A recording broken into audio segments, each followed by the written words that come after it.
The value of the U.S. marijuana crop in 1987 was estimated at $33.1 billion. The market is still supplied, but in a manner much less visible to the authorities, immeasurably more decentralized, and much less susceptible to control efforts.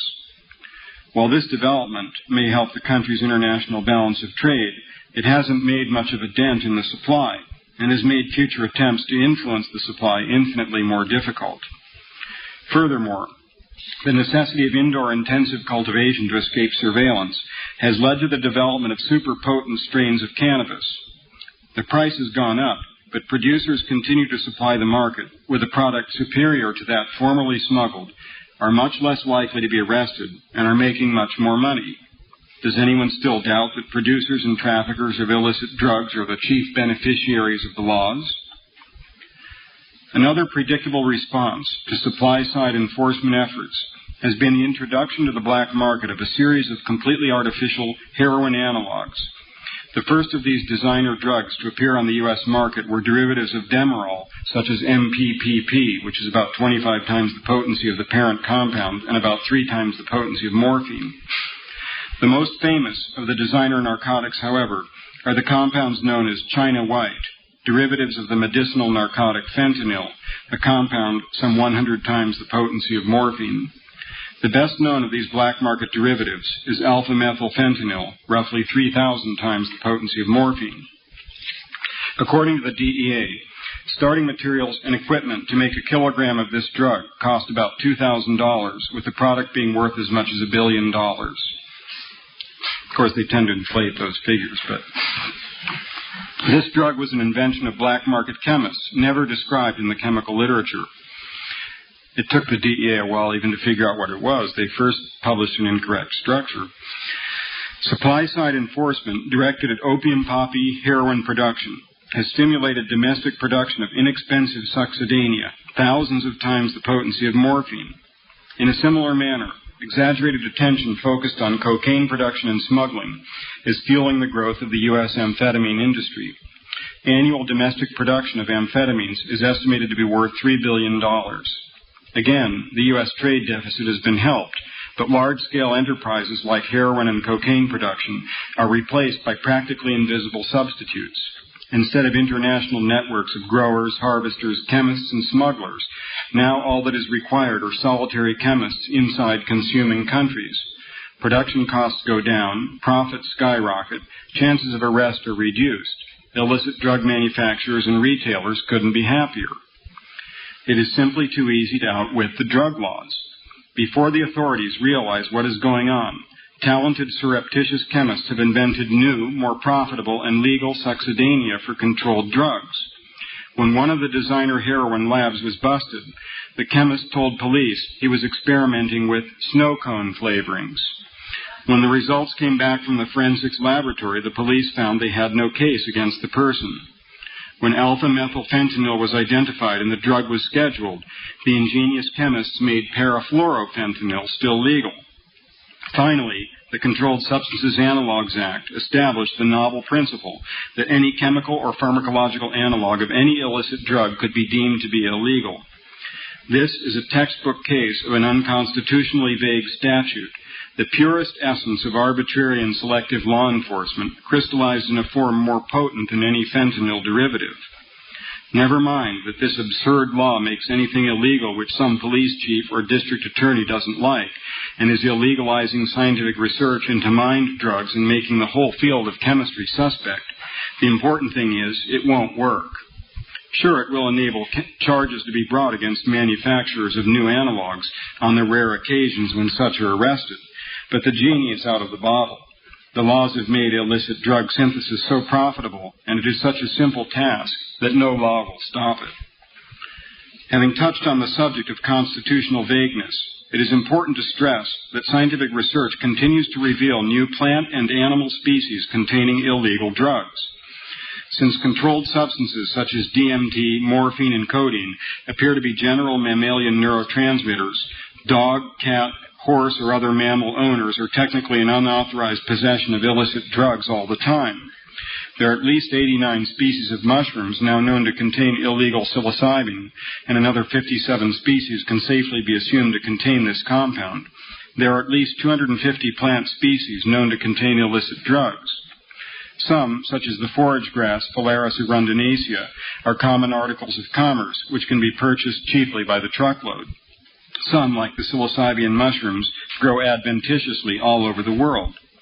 Since one would have to be expert in plant taxonomy and phytochemistry and would have assiduously to study the latest research reports in order simply to know which plants are illegal, plants which might grow unbidden on one's property at any time, it can be said that the laws interpreted as proscribing these plants are unconstitutionally vague.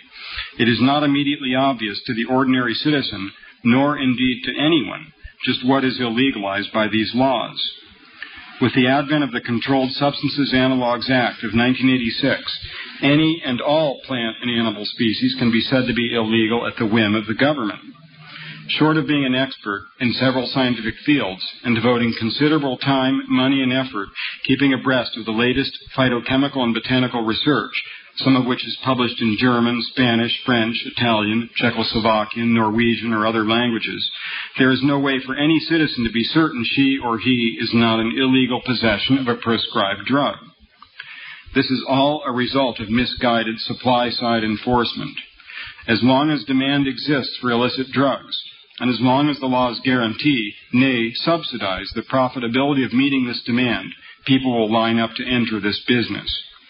As even informed opponents of drug legalization acknowledge, only by targeting the demand side can we make strides toward reducing the consumption of illicit drugs.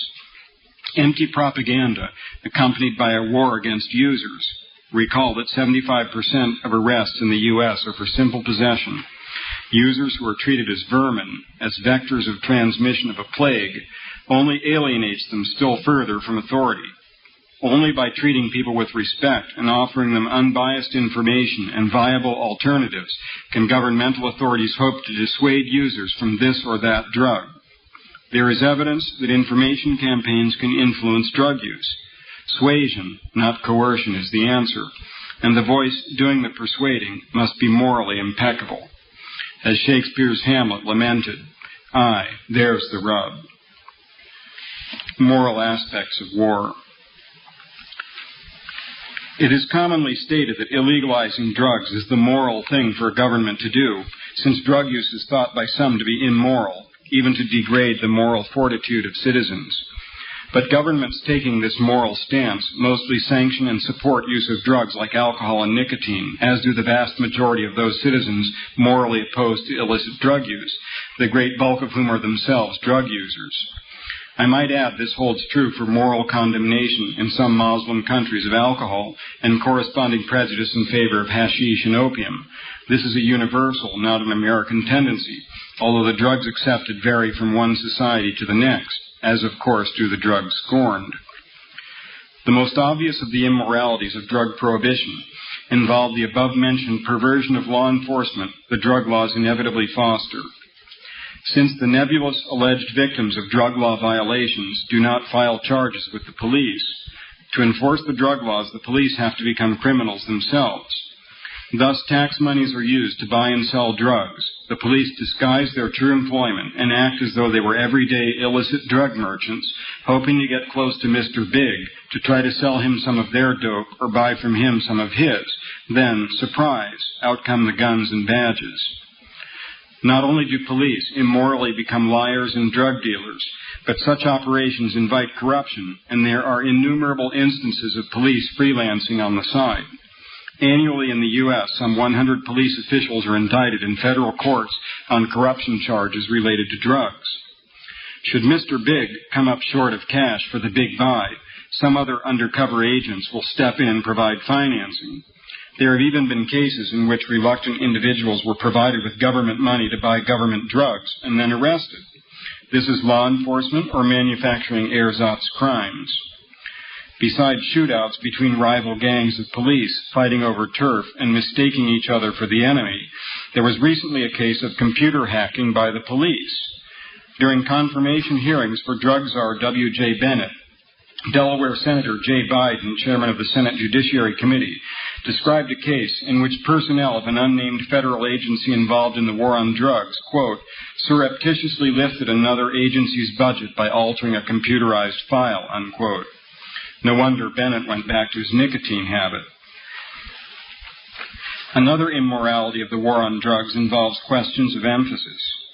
Grossly exaggerated attention has been directed toward apprehending and convicting drug offenders, many of whom become subject to compulsory sentencing.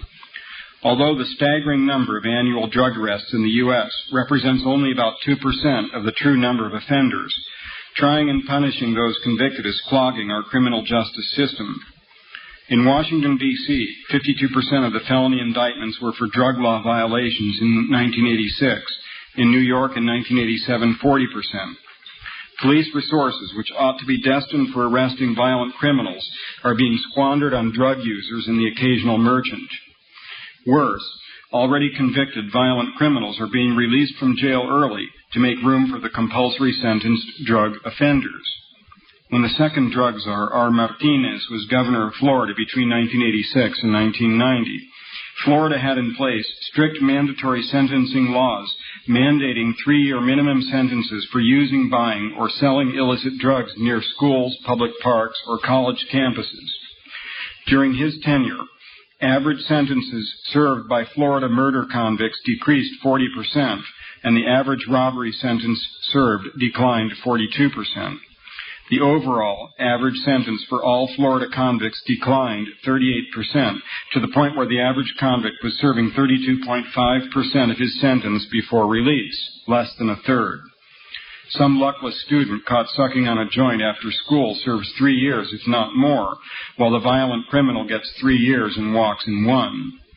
A society that coddles murderers and armed robbers in order to get tough on potheads is not walking the moral high ground.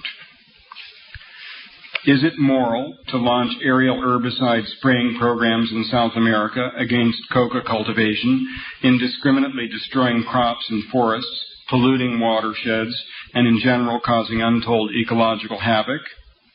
It is significant that the Eli Lilly Company, manufacturer of an herbicide which the U.S. government wished to spray in Peru, refused to sell the product for this purpose. The biocide is so persistent in the environment that it is not approved in the U.S. for spraying on cropland, and the area in which the coca spraying was to be carried out is interspersed with plots of food crops. A State Department official told Congress the department was exploring ways to compel Lilly to produce the herbicide for the government. So this is how free trade works. In the upper Huallaga Valley of Peru, 1.5 million liters of paraquat have already been sprayed, while massive spraying of paraquat, 2,4-D, and glyphosate in Colombia have already provoked health problems in the indigenous population. Is it moral to tell poor Peruvian and Bolivian peasants that they must cease to grow their traditional and most lucrative crop, coca, which is legal in their countries, in favor of some substitute acceptable to bureaucrats in the United States, which will yield them a much lower return, perhaps only a third of their already meager income? It is immoral and a fundamental violation of their human rights. How does a rich, well-shod, well-fed city slicker explain this drastic pay cut to a poor, malnourished, possibly barefoot Indian, that she or he must cease to grow her or his traditional crop, the legal stimulant coca, and substitute instead coffee, another legal stimulant acceptable to the gringos? Inasmuch as coca is known to be one of the most nutritious vegetables available in the Andes and an integral and nourishing part of native diets, and coffee, apart from a decent amount of the B vitamin niacin, is virtually worthless as a food, forcing this substitution in the moral struggle against drugs will increase malnutrition and hardship for these poor Indians. There is also a glut of coffee on world markets, and coffee prices continue to fall with no relief in sight for beleaguered growers. Of course, we must explain to them that cocaine is destroying the health of our children a continent away, although we do need some of their coca to flavor our Coca-Cola, our accepted caffeinated stimulant that we give to children as a matter of course, and to produce pharmaceutical cocaine. But how would we feel if a force of morally outraged South Koreans descended on Virginia and nearby states and began to spray herbicides on the tobacco and adjacent food crops, and to insist that our farmers instead plant ginseng? What has that to do with the subject? It happens that our government recently coerced the Korean government into accepting American tobacco in exchange for computers, stereos, and ginseng to help balance the payments. And there are Koreans who are justifiably outraged morally and claim that our tobacco and Marlboro Man propaganda for use of this pernicious addictive drug is destroying the health of young Koreans. What if a renegade band of Mexican police kidnapped an American citizen, dragooning him to Mexico to be tried and punished under Mexican laws? American police have done precisely that in Mexico, and more than once, despite protests from the Mexican president and ambassador. How can it be possible that the U.S. Supreme Court ruled that American police operating out of the country are not bound by constitutional limitations on their power? That came as a shock to the Mexican government, which knew all too well that the DEA myrmidons were not operating under Mexican law. Is it moral that American tax monies be used to finance in other countries police tactics like indiscriminate roadblocks and searches, which are illegal in the U.S.? The only moral principle followed here is that might makes right. There is another flagrant immorality in drug prohibition. Try though the government may to convince America's poor that crime doesn't pay and drugs equal slavery, a bizarre and insulting message to African Americans whose ancestors were brought to the Americas in chains of literal slavery with the sanction of the government making the statement. Children in America's ghettos see who is upwardly mobile in dead-end neighborhoods, who has the cars, friends, and fancy clothes, the drug dealers. The drug dealer on the corner is doing obviously much better than the guy flipping burgers for minimum wage or sweeping up at the supermarket. The lure of the free market in drugs brings out the entrepreneurial instinct in people who haven't fair and open access to the legitimate business world. By making drugs a lucrative business open to all, prohibition sets bad examples for youth, and there's the rub. Young ghetto children can see where the opportunity is, and in the ghetto, it's definitely not at the corner burger joint. It is in drugs. I need not mention that laws contributing to the spread of AIDS and hepatitis, laws which keep valuable medicines from sick people whose suffering would be alleviated by them, laws which hamper medical research, laws which lead to deaths by poisoning from contaminated and adulterated drugs the government is responsible for overseeing, that laws like these are immoral. If we study the history of these laws in the U.S. where they were first enacted, we find them grounded in racial discrimination. This is immoral, and drug legislation used as a cover for official discrimination is morally tainted thereby. This litany of immoralities of drug prohibition, which by no means exhausts the subject, is less significant than the glaring and fatal flaw in the supposititious moral campaign of the U.S. government against drugs. It is a case of the filthy pot calling the kettle black. For the U.S. government, like many other governments in the world, is and has ever been earnestly engaged in the drug business. According to U.S. government figures, recent annual direct tax revenues to federal, state, and municipal governments in the U.S. from alcohol sales amounted to $10.3 billion. In other words, all levels of government in the U.S. are engaged in the drug trade, making about $50 per year in alcohol income from every adult American, teetotalers included. Governments in the U.S. also profit from taxes on tobacco, feeding nicotine habits, and the U.S. federal government subsidizes cultivation of this most deadly of all drugs. Recall that tobacco use causes 320,000 premature deaths per year in the U.S. alone. Thus, all levels of government in the U.S. are profitably engaged in the drug business, even monopolizing sale of alcohol in many states and fixing prices. The moral campaign against illicit drugs is thus exposed for the hypocritical exercise it is. For moral reasons, we won't let you use this or that drug, but we'll be happy to profit from your use of alcohol and nicotine. Hell, we'll even guarantee profits of tobacco growers and help them push their dope on unwilling foreign customers. This is no moral campaign. It is basest hypocrisy. Furthermore, the United States government is guilty of massively abusing LSD and other drugs. In the 1950s, the Cold War raged, and one American fruit of the resulting institutional paranoia was MKUltra, an insidious domestic research and spying operation run by the U.S. Central Intelligence Agency. and similar non-conventional chemical warfare studies conducted at the U.S. Army's Edgewood Arsenal. In research into interrogation drugs and illegal chemical warfare agents, LSD and other drugs were given to at least 1,500 American soldiers and countless civilians. Some of the troops were coerced into volunteering for the tests, and some of the civilians were given drugs without their consent or knowledge. One such dosing of a civilian employee of the CIA, Frank Olson, led to depression and suicide. The government kept secret the circumstances of the death, but when a lawsuit forced public disclosure of the MKUltra files, then-President Gerald Ford was forced publicly to apologize to Olson's family. Canadian citizens subjected to psychological torture, including repeated doses of LSD, as part of this research, later sued the U.S. government and were paid compensation. One civilian subject of the Edgewood Arsenal tests was killed by an overdose of MDA, an Army doctor commenting, quote, "We didn't know if it was dog piss or what it was we were giving him," unquote. The CIA employed prostitutes and surreptitiously filmed U.S. citizens unwittingly drugged by the prostitutes as they disported in bed. Helpless mental patients in a New York institution were almost killed by murderous injections of bufotenine and DMT combined with electroshock and insulin coma.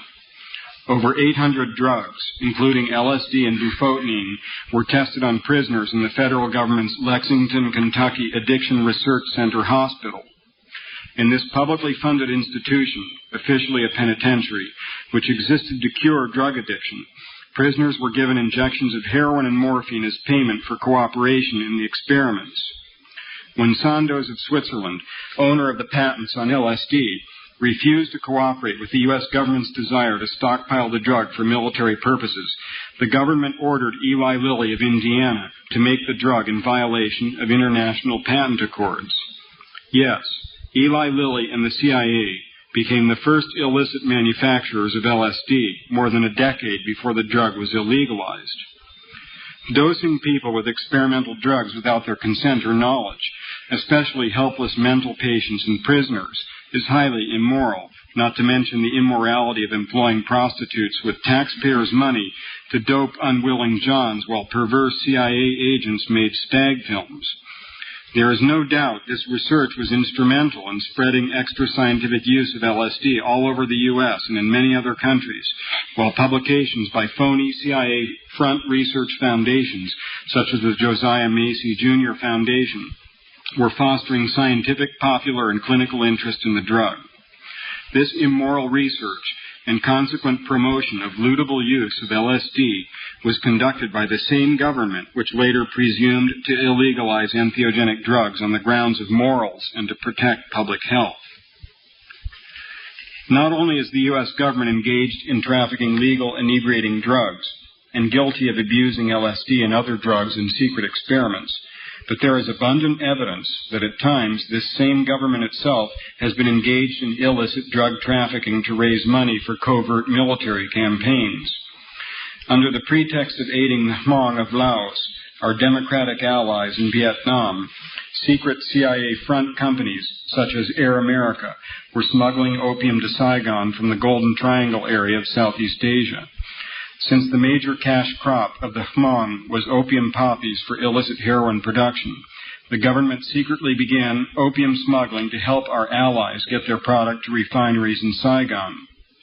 Such smuggling was repeated in the shameful Iran-Contra affair during the administration of Ronald Reagan. In violation of a congressional ban on military assistance to the Contras, a CIA organized and funded band of anti-Sandinista contra-revolucionarios, Reagan's covert warriors organized secret shipments of weapons and ammunition to the Contras. Some pilots engaged in the illegal gun running testified before a U.S. Senate committee that once munitions were unloaded from the aircraft in Central America, cocaine or marijuana was loaded for the return trip. Pilot M. Tollivern described transporting 15 tons of weapons from Homestead Air Force Base in Florida to Aguacate, Honduras in a DC-6, which he flew back to Homestead, loaded with 25,360 pounds of marijuana. This cocaine and marijuana no doubt contributed greatly to the off-the-books financing of the sleazy operation. one of the most famous LSD chemists of the 60s, R.H. Stark, was later exposed as a U.S. CIA contract agent in a sensational Italian trial. Was this man freelancing, or was the CIA purposefully distributing LSD among radicals and hippies in a harebrained sort of unconventional chemical warfare attack? After all, the CIA had pioneered underground LSD synthesis and had fomented use of the drug in research sponsored by phony CIA front organizations. I submit that a government like that of the United States of America, which is running a profitable multi-billion-dollar legal drug-pushing operation, a government which has secretly poisoned countless civilians, including helpless mental patients and prisoners, with LSD and other drugs, and surreptitiously filmed doped taxpayers cavorting in bed with government-paid prostitutes, a government which has driven one of its own employees to suicide by secretly doping his cocktail with LSD, a government which has not hesitated to smuggle narcotics and cocaine to raise dirty money for illegal military campaigns in violation of congressional bans, that such a government has no moral basis whatever for prohibiting any drug. The actions of this government, not its words, show callow disregard for public safety and a willingness to stoop to anything to further domestic or international political aims. The economic side of the coin. In President Clinton's first budget, the annual cost of the American war on drugs rose to more than $13 billion. As U.S. military forces get more deeply involved in the war, costs are bound to skyrocket. Michigan Senator C. Levin estimated military costs at $2 million per drug seizure, U.S. Navy costs at $360,000 per arrest. Now the country with the world's highest per capita prison population, the U.S. Sentencing Commission estimates that in consequence largely of drug laws, federal prison populations will double or triple from the 50,000 current inmates to 100 to 150,000 in the next decade, half of whom will be incarcerated for drug violations. Drug convictions have become the leading cause of incarceration in the state of New York and elsewhere. This massive misappropriation of taxpayers' money is enriching criminals, contributing to the spread of AIDS and hepatitis, hampering biomedical research, degrading the morals of police personnel who succumb to corruption, contributing to lack of respect for authority, and abjectly failing in deterring the 20 to 40 million Americans who persist in using illicit drugs. If, instead of ceding control of the drug market to criminals who become rich and powerful, our government were to legalize these drugs, the $13 billion loss could be converted to a like or far greater sum in new taxes, which could be used for education and treatment. Psilocybin showed promise in preliminary experiments of cutting the recidivism rate of paroled convicts. Instead of going broke building prisons for 20 to 40 million American drug war criminals, ought we not investigate one illicit drug which may keep people out of the prisons we already have? Far more important than money saved by ending prohibition, however, is the fact that the government could finally begin to exercise control over the market, instead of defaulting on its responsibilities and relinquishing control of the market to the criminal element. Let there be no mistake about it. Illegalizing drugs in no way controls the market. The government illegalizing drugs is turning its back on control and leaving it to the black marketeers to control the market. The illicit merchants, not the government, determine purity and adulteration. They, not the government, decide what products to sell and set prices. Instead of wasting $13 billion a year on a war on drugs, which exacerbates the problem and subsidizes criminals, it is high time the U.S. government stopped abdicating its responsibility and began to attempt to control the use of drugs in American society. From the past to the future. We have seen that prohibition of drugs is economically ruinous, largely ineffective and anti-scientific. Far from guaranteeing protection for public health, prohibition leads to the spread of AIDS and hepatitis while inhibiting biomedical research and depriving the public of vital new medicines. We have seen how anti-drug laws are grounded in racism and foster crime while subsidizing drug merchants and manufacturers and favoring decentralized domestic production of the most potent drugs. There is no doubt that enforcing drug prohibition distorts jurisprudence owing to the lack of victims to file complaints with police and because of the arbitrary nature of enforcement, given the ubiquity of controlled substances in our bodies, in our food, even on our money. The laws immorally corrupt our police, lead to coddling of violent criminals, set bad examples for our youth, and deprive us of our freedoms as they lead to a dictatorial police state. In the international arena, the laws lead to bad relations with other countries, military and paramilitary invasions and covert military operations, loss of human life and rights, and massive ecological destruction by herbicides and uncontrolled contamination from clandestine laboratories. In short, drug prohibition is impractical, ineffective, uneconomic, anti-scientific, unhealthy, immoral, unecological, undiplomatic, and dictatorial.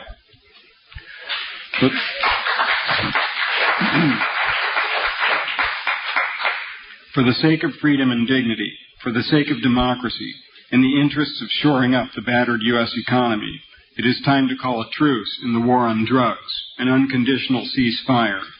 Happily, there is a straightforward way out of the horrible mess the drug prohibition laws have got us into. Legalize the drugs. Some people consider the notion of drug legalization to be bizarre and radical, a drastic step. But inebriating drugs have been mostly legal throughout the millennia of human existence. The drastic step was taken in the second decade of this century in the United States, when for the first time large-scale comprehensive legal control of inebriants was implemented. Some claim that legalization represents a daring and risky experiment, but they are wrong. Prohibition is the daring and risky experiment, and although it would be prudent to gather more comprehensive data on the results of this experiment in social engineering, it is safe to say as we approach the end of the 8th decade of federal control of inebriating drugs that the experiment has been a dismal and costly failure. Use of inebriants is as natural as any aspect of social behavior. It is the attempt to control this normal drive that is bizarre and unnatural. As I stated, it is a crime against nature, against human and animal nature. Drug laws are the monstrous result of institutionalizing paranoia. They are the work of paranoid control junkies who have no faith in others or in human nature. They would control the lives of others according to their own more responsible, more scientific, more moral scheme. But the reformers' zeal for more control has led to less. Our societies have lost control over inebriating drug use by placing this outside of the law. Every salvo in the quixotic war on drugs is a backfire, a shot in society's own foot. We are hacking and hewing at the branches of the problem, never seeing the roots, which are the very laws against drugs. The problems we attribute to the scourge of drugs are the results of the drug laws, not of drugs. The overdose deaths, shootouts between rival drug gangs, drug-related spread of AIDS and hepatitis. And the paranoid fantasies of reformist zealots, drug laws are all that stand between the current level of inebriant use and a vastly increased epidemic of heroin, cocaine, marijuana, and LSD abuse. But a recent nationwide survey in the U.S. found only 2% of respondents were, quote, very likely or somewhat likely to try cocaine were it legalized, while 4% declared themselves very likely to try legalized marijuana, and an additional 6% somewhat likely to try that drug. At the turn of the century, with a free market in all inebriating drugs, it is estimated that only 4% of the U.S. population was addicted to the heroin, morphine, cocaine, and other drugs openly sold in patent medicines. No, the great majority of today's would-be heroin, cocaine, LSD, and marijuana users are already using these drugs, for the laws not only fail to deter them, but even attract a sizable number of people who use illegal drugs out of rebellion. And we already have an epidemic of psychoactive drug use in this country, as evidenced by the 178 million caffeine users, 106 million alcohol users, 57 million tobacco users, 12 million marijuana users, and at least 3 or 4 million regular users of psychoactive prescription drugs such as Valium. Entrapment of the defendant is the rule, and eyewitness testimony purchased from avowed criminals. The majority of users exercise control and responsibility, and a generally small minority of users come to be controlled by the drugs. This happens with alcohol as well as with heroin, with tobacco as well as marijuana. Making all drugs available legally, will certainly change the numbers of people using individual drugs, but the total number of users will stay about the same, because already more than 90% of our adult population is using drugs. If amphetamines become legal, some will surely begin to use them, as they have always been popular when legally available. In 1962, the U.S. FDA estimated annual domestic production at 9,000 million doses, 9 billion doses. But we can be sure that these prospective amphetamine users are already using caffeine, and if they use amphetamines, they will use less caffeine or none. Since caffeine generally appears to have more severe side effects than amphetamines, this could represent a net gain in public health. Similarly, heroin and other potent opiates are generally incompatible with alcohol. It is safe to assume that were more people using legal heroin, fewer would be using alcohol. Since alcohol is far more toxic than heroin, this too could represent a net benefit for public health. The unfortunate fact is that our society has blindly accepted as orthodox inebriants two of the most toxic pleasure drugs known to science. Together, these drugs kill more than 500,000 Americans each year. Alcohol is not simply an addictive drug. It is carcinogenic and causes irreversible brain and liver damage. It is a teratogen. It causes birth defects if taken at the wrong time by pregnant women. In a ranking of general carcinogenic hazards, it was estimated that the lifetime cancer-causing liability of drinking one 250-milliliter glass of wine daily, or 30 milliliters of alcohol, was more than 5,000 times greater than the combined lifetime cancer risk represented by the U.S. average daily dietary consumption of PCBs, polychlorinated biphenyls, DDE, the common metabolite of pesticide DDT, and EDB, or ethylene dibromide, an antifungal fumigant. The U.S. average dietary consumption of these chemical residues equals 2.8 micrograms per day. The connection between alcohol and crime and accidental injury is striking. 54% of all jail inmates convicted of violent crimes in 1983 had used alcohol just prior to commission. In 10% of all work-related injuries reported in 1986, alcohol was a contributing factor. In 40% of the 46,000 traffic deaths in 1983 and 40% of suicide attempts that year, alcohol was likewise a contributing factor. Alcohol use is estimated to cost the U.S. economy $100 billion each year. Tobacco is more than a highly addictive drug. It is a potent carcinogen, and its widespread use has transformed lung cancer from a medical curiosity to a common disease. We have already embraced a couple of the worst drugs known with open arms, but we are so used to them that it's no big deal. We forget even that they are drugs. We talk about alcoholism and drug abuse as though alcoholism were somehow different from drug abuse. By the same token, were heroin legal and widely used, although it might cause some health problems in a few, we would think it was no big deal. And indeed, heroin is not much more than an addicting drug. It is not carcinogenic like tobacco and alcohol. It does not cause brain or liver damage as do those legal drugs. It is not teratogenic. About the only health problem associated with its habitual use, excluding infections associated with dirty syringes, infections which don't occur with normal medicinal use of heroin in Britain, is constipation.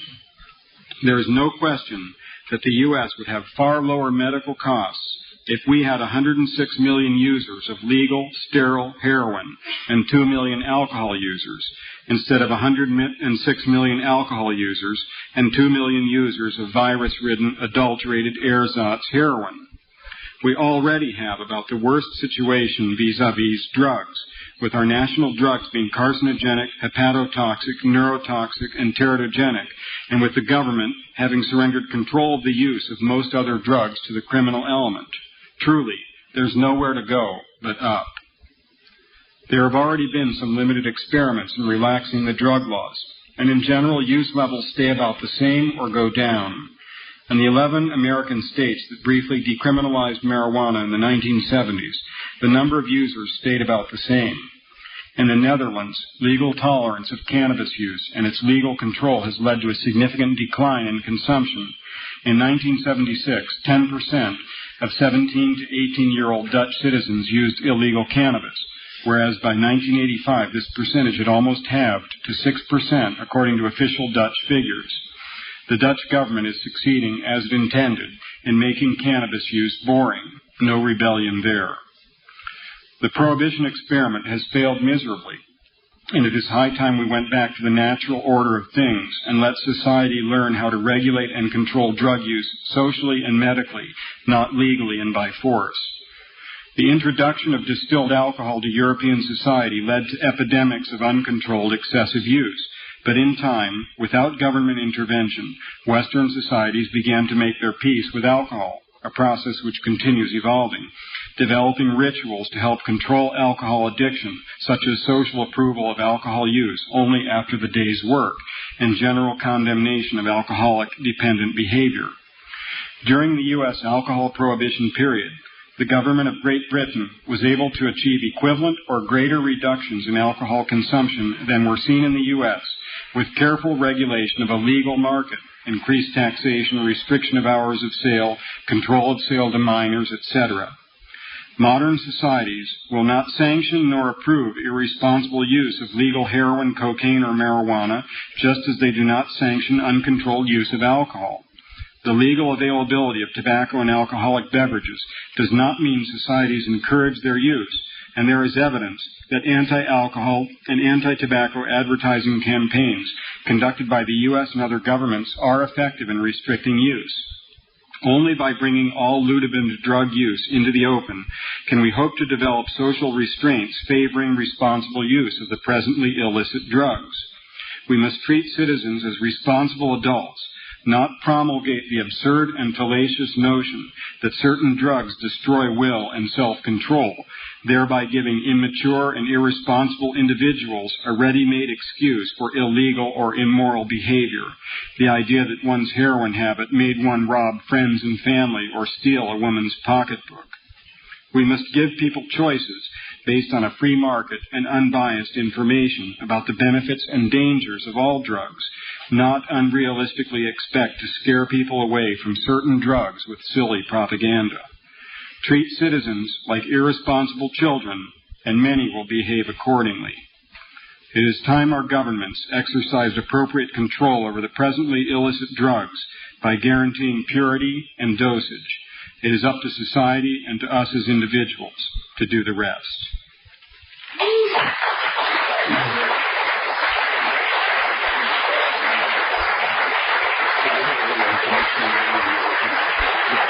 Okay.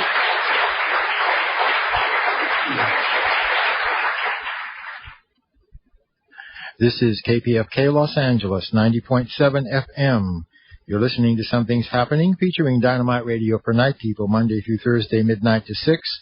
We are listening to Jonathan Ott, O-T-T, the name of the talk, as well as the name of his latest book at the time, 1993, Pharmacotheon.